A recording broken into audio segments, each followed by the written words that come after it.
Okay, Liverpool are champions, and just yesterday they were officially handed the trophy in front of their fans at Anfield. Good morning and welcome. This is The Beautiful Game, and with this title, Liverpool are officially, they are now the biggest team in England. I know what people might have objections to that.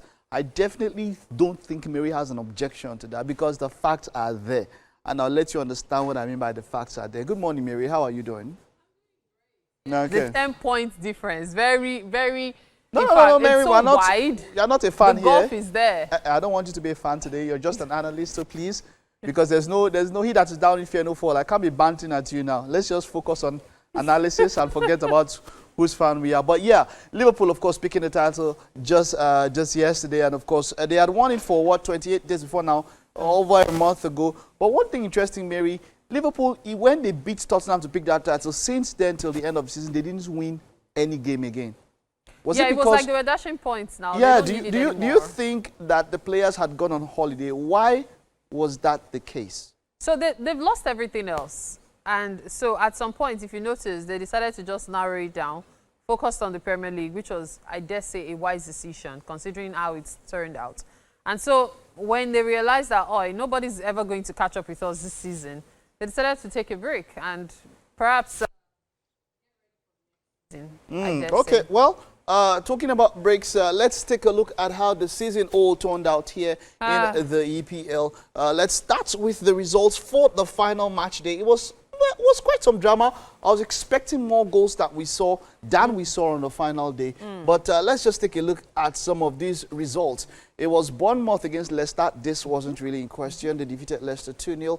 Fulham were at home. Now, something about this Fulham-Man City. Fulham-Man City is the most one-sided match ever in EPL history. Man City have beaten Fulham the most of any two teams. Yeah. Of any team. Like, it's the most losses and the most win for any two teams in the EPL era. So they steady. It's as consistent as day coming after night. Yeah, but Man City will beat Fulham. So they did that. It was a 2-0 Fulham loss had a good season, fairly good season. So there were still expectations. People thought, they'll probably overthrow that record. Maybe make sure that this time they beat Man City. That they beat Man City. But then Man City were still trying to prove that they could be third on the table. So on the table. They were going to their all. Talking about the table, we'll get to that in a bit. Ipswich, of course, lost at home to West Ham. Liverpool, after picking up a red card, the young player of the season, Ryan Gravenberch, picked up a red card. They were able to come back to a 1-1 draw against Crystal Palace at home. We would have expected to win. But this match, this is where there's a bone of contention. We'll talk about this match because I have some visuals to talk about it. That's talking about Manchester United versus Aston Villa. That very disappointing This was critical for Aston Villa. They needed this match. Yeah. Even a draw would have taken them because all the results went their way to qualify for the Champions League. And they have officially lodged a complaint with the FA, but we'll get to that. We'll talk about that. But let's go to another one that was quite surprising. It was a Newcastle losing at home to a David Moyes-inspired Everton. This was a shocker for a number of people. That was actually a surprise too. Yeah, that was a huge surprise. All right. When I saw, because I couldn't watch it. Of course, it's Super Sunday, so many matches at once. I couldn't watch it. Okay. However, when I saw the results, I was like, how? Newcastle losing to Everton on the final day, it wasn't something I was expecting. All right, really. But this was the big one where I expected the most. And I must say I'm disappointed with Nottingham Forest. Congratulations to Chelsea. They did quite well. But Nottingham Forest, I was expecting a bit more. Nottingham Forest were third on the table for 3 months. For the longest time. For 3 months. 3 months. So much so that they ended the season in 7th place and can only qualify for the Conference League. But it was quite disappointing. Wait, they ended up in 7th. How did I not follow that up? 7th place. We'll get to talk about that. Arsenal, of course, defeated Southampton. It was a wonderful goal from Martin Odegaard there. I saw that second goal, and that was a screamer. Great goal there from Arsenal. Very disappointing. Spurs, who are they are in the Champions League next season, even though they ended the season in 17th place, 38 points. Terrible season for them.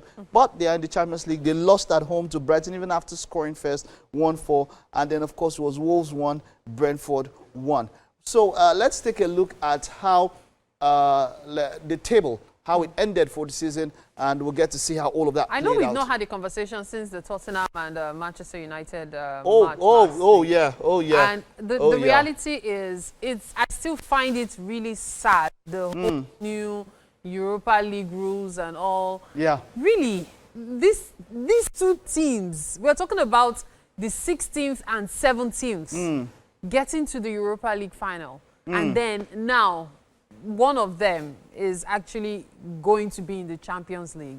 How unfair is that to other teams that did a whole lot better? That performed well. It's sad. It's quite unfair, yeah. But I understand where you're coming from. But yeah, there you have it. Liverpool, of course, winning. Arsenal in second place. Manchester City in third.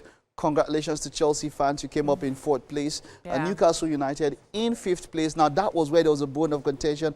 Aston Villa in sixth place. Nottingham Forest in seventh. Brighton and Hove Albion in eighth place. But you see, like I mentioned, let's have a little talk about this particular match, and that is the Aston Villa versus Manchester United. There was really quite the bone of contention started in somewhere here. Now, there was a red card, and of course that was for the goalkeeper, talking about Martinez there, and that was where everything went awry for Aston Villa. Man U had chances, but this was it. There is no, it's the rules of the game. Straight red card. Straight red card. Nothing is happening there. Straight red card. So to Man U fans who felt like they were hard done by, or pardon me, Aston Villa fans, there was nothing that they were going to do there. It was a straight red card, and they had to go. But then moving up forward here, this is another point that people got to talk about. And Aston Villa coach here, Unai Emery, complained so much about this particular point. Yes, you can see that. A replay even came, and football rules tells you the goalkeeper already had this ball. They wanted to fight that it was a goal, but look, the keeper already, I mean, you took it out of the keeper's hands. So at this particular point, this did not count, that did not count, and, Manchester United went ahead to score. Do you think Aston Villa, they didn't, but do you think Aston Villa had any reason for them to feel hard done by? Well, the thing is, everyone will always have their own complaints. However, from what I can see and what you can see as well, I think it's as straightforward as can be. As can be, right? It's probably due to passion and, excitement at that point that they were making a case out of it. But maybe when they get to take a look at it, the way people were watching the match really got to see it. Okay, like I said, they put up that complaint there. Let's see at the exact point. You see, at this particular point, just look at it. The ball is straight in the keeper's hands. If you move a little, let's just move a little, you can see it has gotten into the keeper's hands. There is nothing. Based on the rules, there's nothing that, I mean, look at, come on, you took it out of the keeper's hands, so there's nothing there. You don't have a point, nothing happens there. But, let's talk about the season awards, of course. Mohamed Salah, player of the season. Do you have any doubt that he was the best player in the EPL this season? He did play well. He did. There's no doubt about it. And the fact that Liverpool, coming up as the champions for the Premier League, more or less solidifies that Salah had a good season. There's no doubt about that. All right, well, talking about Salah, as you can see here from the BPL website, Salah, of course, Golden Boot and Playmaker Awards. Now, he is the third player after, I think, Andy Cole and I think Alan Shearer to have to break up the record with being the most when it comes to goals and assists, goal contribution. So Salah was the assist leader. He was the highest goal scorer. So there is no doubt, player of the season. When it comes to the Golden Glove here, it was David Raya and Sells. Both of them shared it. But this is the problem. I don't think that the criteria for picking the best keeper of the season, for me, there is a problem with picking clean sheets. Clean sheets have to do about the whole defense, probably even the whole team.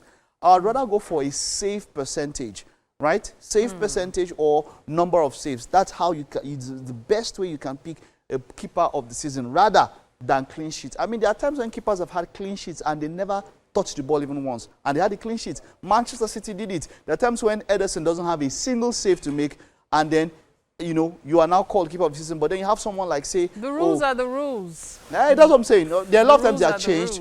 A lot of times they are changed. Like I said, for this particular rule, there's a problem with it, and I think there is something that football and probably FA and football in general need to look at when it comes to how you pick the best player. Now, another news that made round was, of course, Trent Alexander-Arnold, who, of course, is leaving to Real Madrid. This time, Liverpool fans gave him an applause, and he he teared up and spoke about how Liverpool is special to him. This is, of course, after he was booed when he came on against Arsenal and all of that. And then Jurgen Klopp said he had to turn off the TV. And, it seemed like the Liverpool fans said, okay, hey. It's like they were scolded, like, hey, come on, let's get this in point and then let's get to him. But, faithful servant, right? Trent is a fantastic player and he's given so much to Liverpool. It was quite disgraceful what they did. Why would you boo him? I know we talked about it previously, I think last week, but why would you boo him? He didn't deserve that. He didn't deserve that. He didn't deserve that. He did not. He didn't deserve that. But, that's all for Liverpool, of course. They won the trophy. Trent Alexander-Arnold leaving, of course. But a lot of people are talking about the transfer window. Now, let's wrap up with that, Mary. Liverpool, Manchester City, even Arsenal, more people, they're already moving ahead in the transfer window, trying to make things happen. But which one? Liverpool, of course, are completing a deal for Florian Wirtz, which is still in the pipeline. But there's Jeremy Frimpong, who's also coming in. And then, of course, there's also a deal for Kekes. Do you think Liverpool can defend their title? From the way they're already moving in the transfer market, do you think this title... This is my opinion. I don't think so. Man City is not sleeping. And Man City has risen in quotes. And all Arsenal needs is a good striker. When I looked at the stats for this season, I said to myself, Arsenal could have done a whole lot better if they had a striker. I remember I was mentioning it to you earlier. The fact that Arsenal had 14 draws this season. 14. And guess what? Only 4 losses, 20 wins. Meanwhile, Manchester City had the same amount of wins because Manchester City had 25 wins and Liverpool also had 25 wins. So when you think about that, it shows you that all Arsenal lacked was a good striker. But see, and I'm pretty sure that's what they will go for this But they're already signing, they're already talking about Zubimendi. Yeah. It doesn't look like a striker is top of priority. There's no talk about it. Well, I know that talk Arsenal doesn't is always equate full of surprises, so you never can which tell. surprise? Arsenal is consistent. They've been second for the 3rd time in a row. That's not surprise. That's consistency in mediocrity. I'm talking about the transfer window here. I'm not talking about the consistent second position. It's fine. They have the crown there. But I'm talking about the transfer window as it is. I mean, a team that carried Merino, you're using Merino as a striker and all of that, and you think you're sorted out. It's a lack of choice. Teams do it. When you don't have a striker, what do? You fall back on what's available. And the boys did try. And you fall back to second. Well, one thing I'm very sure of that will happen next season, Arsenal will still be second. That's it on the beautiful game. It's been a wonderful time. Thank you very much, Mary. We will see all of you after this time out. Stay with us.